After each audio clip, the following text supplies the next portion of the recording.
Hello, my name is Ephraim Calvert, and I want to share with you a photographer I admire and often attempt to emulate, Henry Wessel, Jr.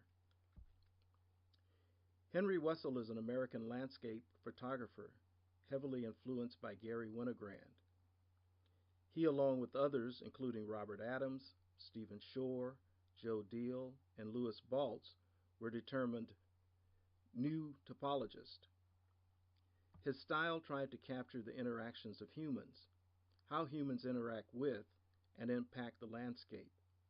They did this rather than trying to capture the grand vistas that represented the style of Ansel Adams. Henry is a classically educated photographer receiving a Bachelor of Arts in Psychology from Pennsylvania State University. He discovered a book by John Sarskowski titled The Photographer's Eye, and it was exposed to the work of Robert Frank, Lee Friedlander, Wright Morris, and of course, Gary Winogrand.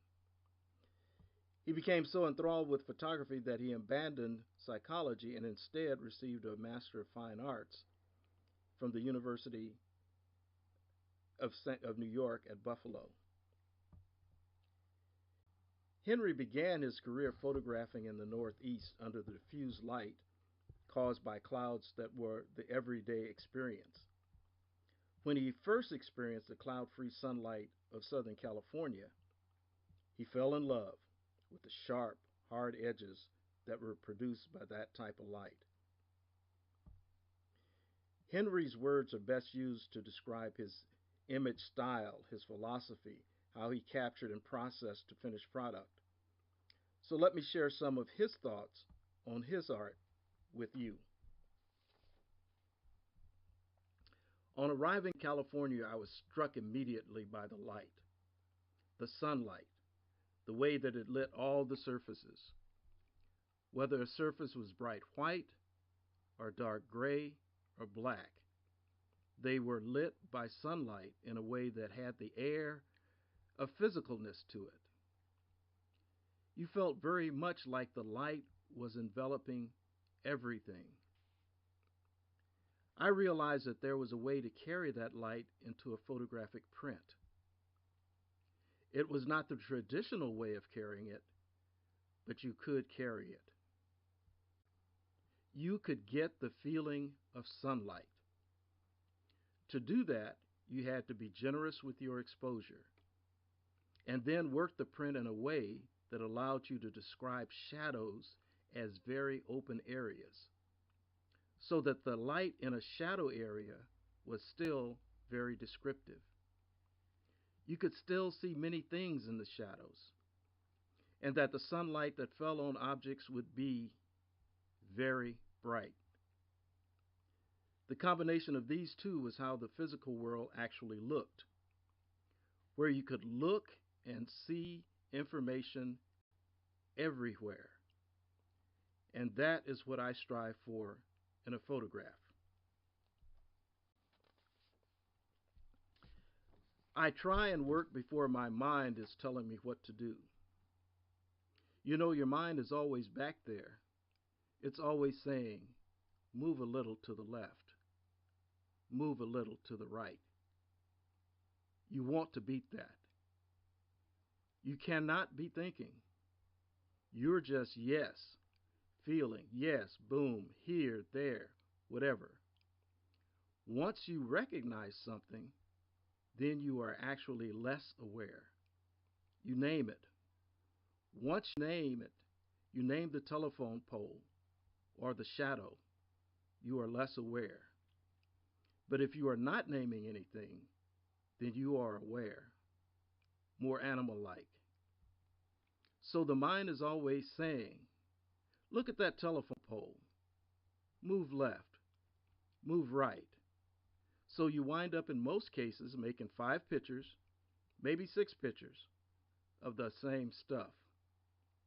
The first ones you can see how different they are than the ones when your mind got in there.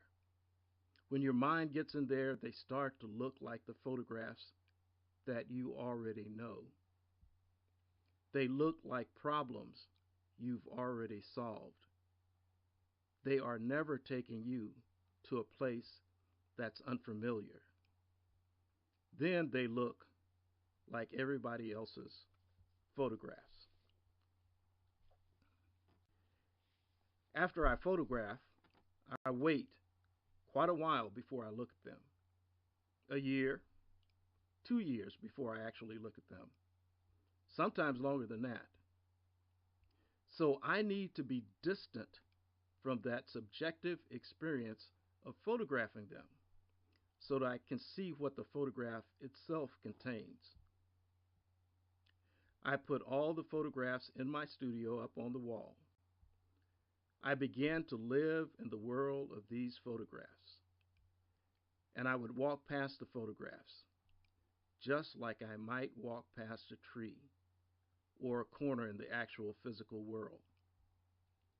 And I move in ways the work dictates.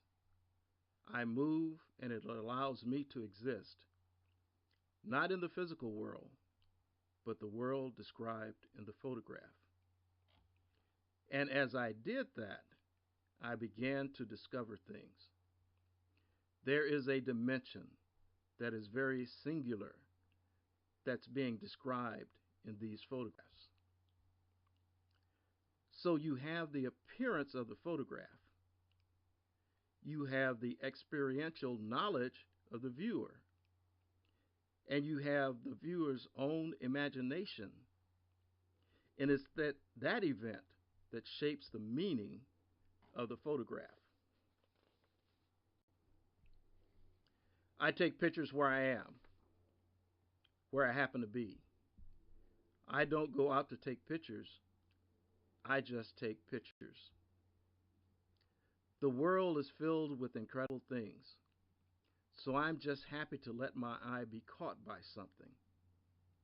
If something catches my eye, that's enough reason to take the picture.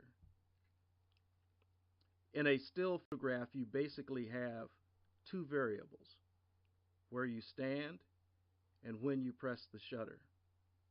That's all you have.